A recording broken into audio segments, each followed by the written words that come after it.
તાજેતરમાં જેમ ટેકનોલોજીમાં દુનિયા આગળ વધી રહી છે તે માટે ક્યાંક ને ક્યાંક નાના સિદ્ધાંતોનો અજાણ બનીને પણ આપણે ઉપયોગ કરતા હોઈએ છીએ। ટચુકડા મોબાઈલથી લઈ એન્ડ્રોઈડ ફોન કે લેપટોપને ઇન્ટરનેટ મારફતે જોડીને ઘરમાં બેસીને દુનિયાના કોઈપણ ખૂણે રહેતા સ્વજન સાથે વાત કરતી વખતે કે નેટ બેન્કિંગ મારફતે ઓનલાઈન ખરીદી કરતી વખતે કે ભવિષ્યમાં થનારા સૂર્યગ્રહણ કે ચંદ્રગ્રહણની માહિતી વિશે અખબારોમાં વાંચતી વખતે ક્યારેય આપણને વિજ્ઞાનનું મહત્વ સમજાયું છે ખરું? આપણો જવાબ હશે ના। રોજિંદા જીવનમાં વણાઈ ગયેલા વિજ્ઞાનની ઉપયોગિતા અંગે લોકોને જાગૃત કરવા માટે સમગ્ર દેશમાં 28 ફેબ્રુઆરીને રાષ્ટ્રીય વિજ્ઞાન દિવસ તરીકે ઉજવવામાં આવે છે। આ શોધ માટે સર સીવી રમણને વર્ષ 1930માં નોબેલ પુરસ્કારથી સન્માનિત કરાયા હતા। રાષ્ટ્રીય વિજ્ઞાન દિવસનો મૂળ હેતુ યુવાન વિદ્યાર્થીઓને વિજ્ઞાન પ્રત્યે આકર્ષિત તેમજ પ્રોત્સાહિત કરવા અને સામાન્ય જનતાને વિજ્ઞાન અને વૈજ્ઞાનિક સિદ્ધિઓ પ્રતિ સજાગ રાખવાનો છે।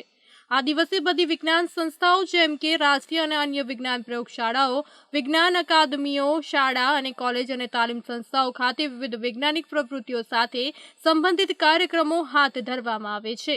મહત્વપૂર્ણ આયોજનોમાં વૈજ્ઞાનિકોના વક્તવ્યો, નિબંધ લેખન, વિજ્ઞાન પ્રશ્નોત્તરી, વિજ્ઞાન પ્રદર્શન, સેમિનાર અને પરિસંવાદ વગેરે સામેલ હોય છે। વિજ્ઞાન ક્ષેત્રે વિશિષ્ટ પ્રદાન માટે રાષ્ટ્રીય અને અન્ય પુરસ્કારો પણ જાહેરાત પણ કરવામાં આવે છે। વિજ્ઞાનની લોકપ્રિયતા વધારવા માટે વિશેષ પુરસ્કાર પણ રાખવામાં આવ્યા છે। નમસ્કાર દર્શક મિત્રો, સ્વાગત છે આપનું લાઈવ ગુજરાત ન્યૂઝના વિશેષ કાર્યક્રમ અજવાળા પાથરતું વિજ્ઞાન। દર્શક મિત્રો, જે રીતે આપને ખબર છે આજે 28 ફેબ્રુઆરી એટલે નેશનલ સાયન્સ ડે। જેવી રીતે ભારતનો વિકાસ થઈ રહ્યો છે અને જેવી રીતે ભારત તેજ ગતિએ આગળ આવી રહ્યું છે અને વિશ્વ ફલક ઉપર પોતાની એક અમીપ છાપ છોડી રહ્યું છે અને આ અમીપ છાપ છોડવામાં ખાસ કરીને મુખ્યત્વે ફાળો છે ભારતના મહાન વૈજ્ઞાનિકોનો। એ ચાહે જૂના વૈજ્ઞાનિકો હોય અથવા નવા જે લોકો વૈજ્ઞાનિકો બની રહ્યા છે, ક્યાંક ને ક્યાંક કોઈ પણ નાની બાબતમાં પણ બહુ જ અહેમ હિસ્સો વૈજ્ઞાનિકોનો રહ્યો છે। અને જ્યારે આજે નેશનલ સાયન્સ ડે છે ત્યારે આપણે એ દિવસને ખાસ યાદ કરી અને આપણે ગાંધીનગર ખાતે આજે આવ્યા છીએ અને અહીંયા એક વૈજ્ઞાનિક છે, ખૂબ જ અમને પ્રેમથી એમને આવકાર્યા છે કે હા આવો, હું તમને થોડી વિજ્ઞાન વિશેની જાણકારી આપું ને આ જાણકારી અમે તમારા માટે, તમારા સુધી પહોંચાડવા માટે એક આ મીડિયાના માધ્યમથી, અમારા પ્રોગ્રામના માધ્યમથી અહીંયા ઉપસ્થિત થયા છીએ। તો સૌપ્રથમ હું સ્વાગત કરું છું ડૉક્ટર નરેન્દ્રભાઈ શાહુનો, જેઓ એક વૈજ્ઞાનિક છે અને અહીંયા જે રીતે પોતાની સેવા આપી રહ્યા છે, સાથે જ તેઓ અમદાવાદ ખાતે જે સાયન્સ સિટી છે ત્યાં પણ સેવા આપી રહ્યા છે। તો એમની સાથે ખાસ વાતચીત કરીએ। ખાસ કરીને સાહુજી, આજના દિવસે તમને ખૂબ આમંત્રણ આપું છું અને ખૂબ આભાર વ્યક્ત કરું છું કે તમે અમારી ચેનલ સાથે થોડો સમય ફાળવ્યો। ખાસ કરીને નરેન્દ્રભાઈ, જો વાત કરીએ તો આજે 28મી ફેબ્રુઆરી નેશનલ સાયન્સ ડે છે। ભારત સાયન્સને કદી નહીં ભૂલે, કારણ કે જે રીતે ભારતના વિકાસમાં, ભારતની જે યશગાથામાં વૈજ્ઞાનિકોનો ફાળો છે, વિજ્ઞાનનો ફાળો છે, કદાપી નહીં ભૂલે અને આવનારી પેઢી તો નહીં જ ભૂલે। કારણ કે જે રીતે અત્યારે ભારત વિકાસની હરણફાળ ભરી રહ્યો છે અને જે રીતે તેજ ગતિએ વિશ્વ ફલક ઉપર પોતાની અમીપ છાપ છોડી રહ્યો છે, ત્યારે આજના દિવસે ખાસ તમને એ પૂછવા માંગીશ કે વિજ્ઞાનનો ભારતમાં કેટલો ફાળો છે? देखिए, आज राष्ट्रीय विज्ञान दिवस है एंड सारा राष्ट्र विज्ञान को कैसे से इनका क्या हमारा हेरिटेज है, क्या हमारा हिस्ट्री है, क्या हमारा डेवलपमेंट है, आज का स्थिति में क्या है एंड आने वाला दिन में हम लोगों का किस ऊंचाई तक पहुंच पाएंगे, इसके लिए वो जो यंगर जनरेशन है इनको इंस्पायर करने के लिए आज पूरा राष्ट्र में राष्ट्रीय विज्ञान दिवस का सेलिब्रेशन हो रहा है। एंड खास करके आज का दिवस का महत्व बताएंगे तो आज का दिवस का शुरुआत हमारा इसरो का, इंडियन स्पेस रिसर्च ऑर्गेनाइजेशन का 2021 का जो पहला मिशन था, तो इसमें ये लोग जो दिखाया कि PSLV का C51 का जो पहला प्रक्षेपण था वो इतना सक्सेसफुल हुआ 10-24 मिनट में।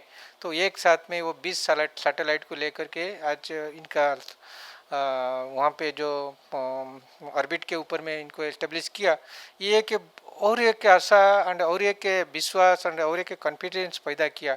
एंड ये not only for our country but आज का जो था इसमें ब्राज़ील का एक बड़ा सैटेलाइट जो अमेजन एरिया का जो सारा रिमोट सेंसिंग के माध्यम से 50 किलोमीटर के अंदर में वो इतना माने क्लैरिटी का पिक्चर दे सकते हैं, पूरा अर्थ को ये लोग समझ सकते हैं।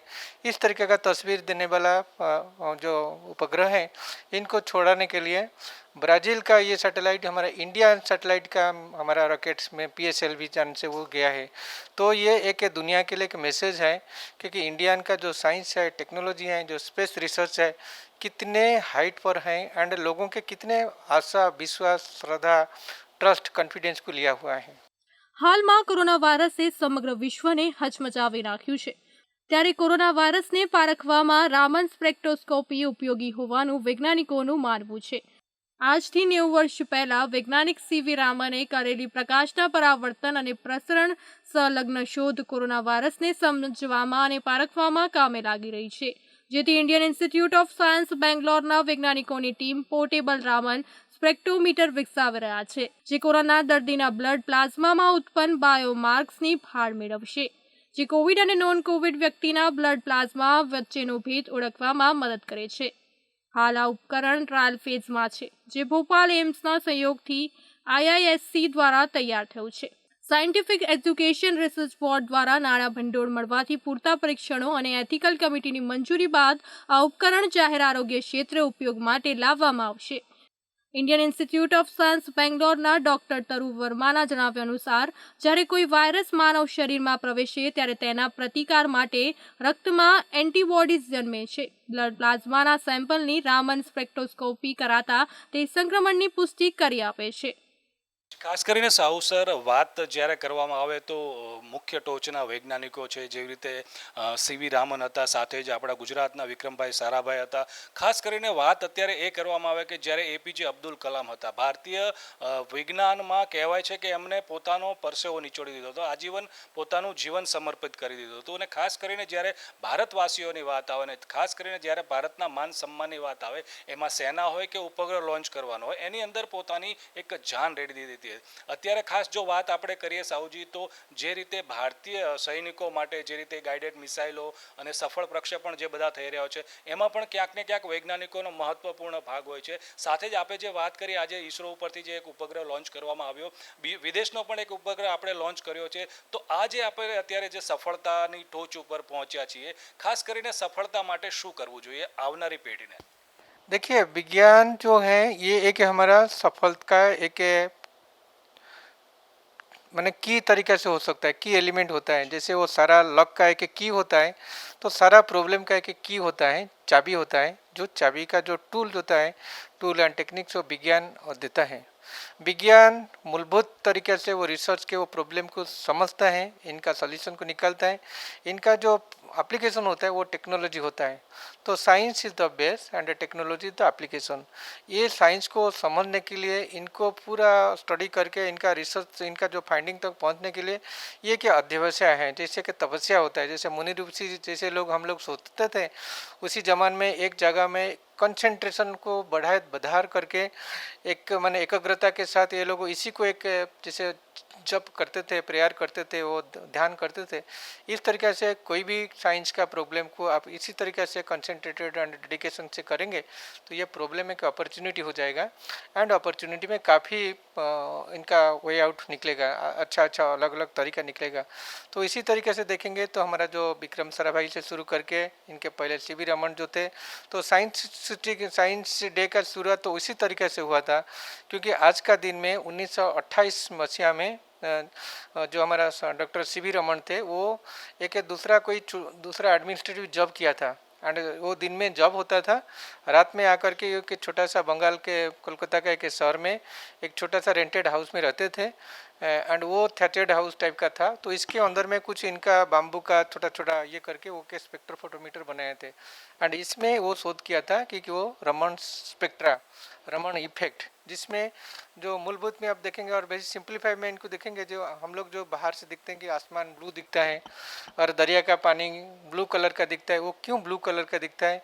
बिकॉज वो ये सारा कलर को ऑब्जर्व करके इसमें ब्लू कलर को एमिट करता है, तो इसी के लिए वो ब्लू कलर होता है। तो ये जो साइंटिफिक जो इनका अंदर में जो मूलभूत होता है, that is called Raman effect. तो इसके हिसाब से आज हमारा सारा कम्युनिकेशन का जो CD-ROMs होता है, तो ये सारा चीज़ हमारा मार्केट में आता है। तो 1928 में ये शोध को वो डिस्कवर मैंने अनाउंस किया था एंड इसका एग्जैक्टली 2 साल के बाद इनको नोबेल पारितोषिक मिला। बट वो 1930 का जो घटना था आज एक इतिहास बन गया, मतलब 90 प्लस अनदर 20, तो सॉरी 70 प्लस 90 साल हो गया, तो 90 साल के बाद हमारा अभी नेक्स्ट नोबेल प्राइज अभी तक नहीं मिला है।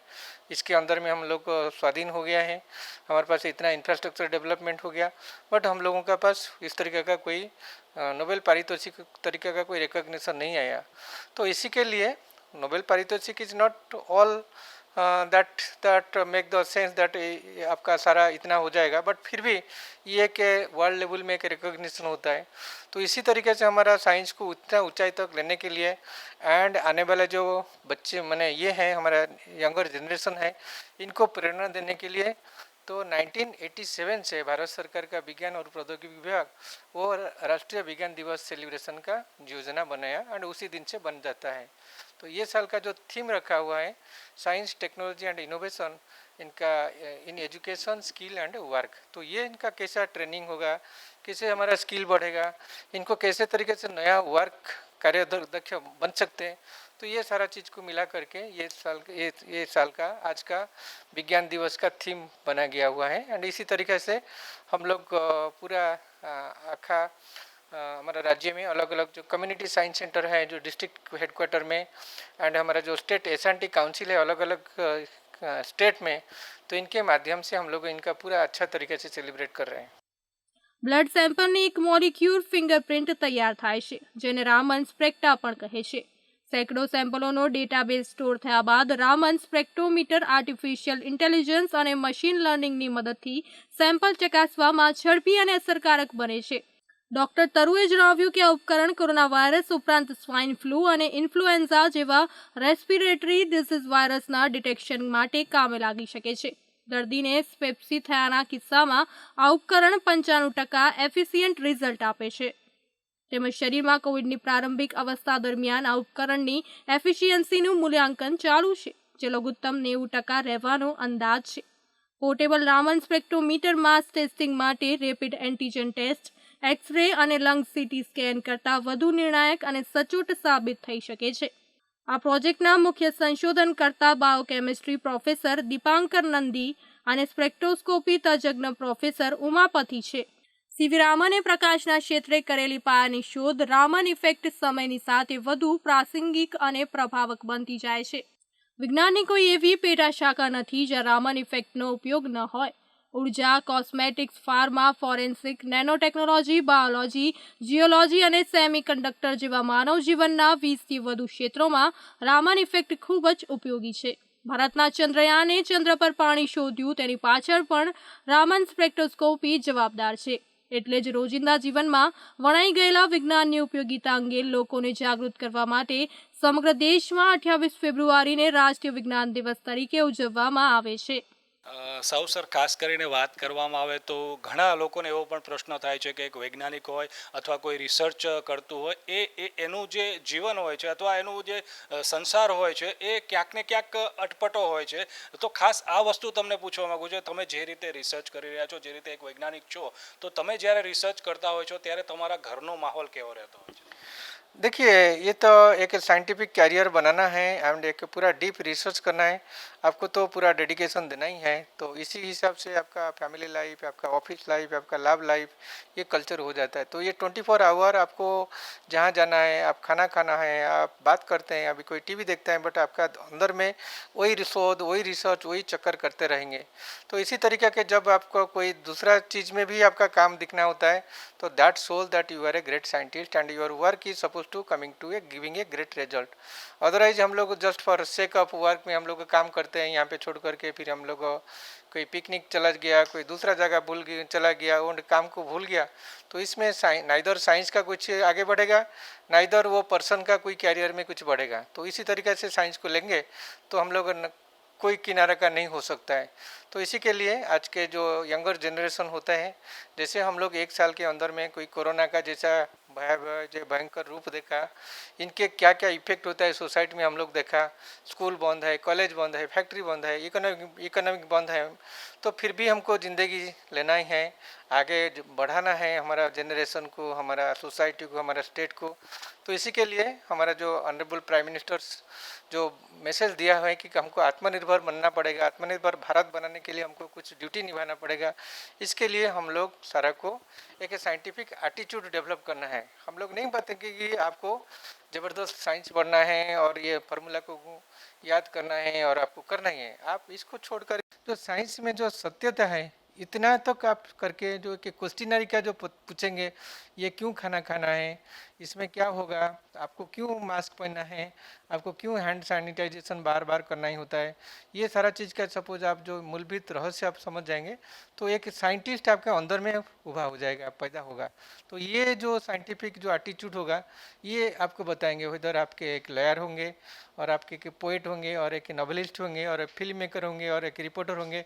तो अपना अपना सारा काम इसी तरीके से वो रेगुलेट हो जाएगा। तो इसी के लिए आज का दिन का जो विशेषता होता है, think scientifically and act scientifically. तो इस तरीके से आप थोड़ा सा साइंटिफिक टेम्परामेंट, थोड़ा सा आपका एटीट्यूड इस तरह का बदलाइए तो अपना अपना सब साइंटिफिकली चेंज हो जाएगा।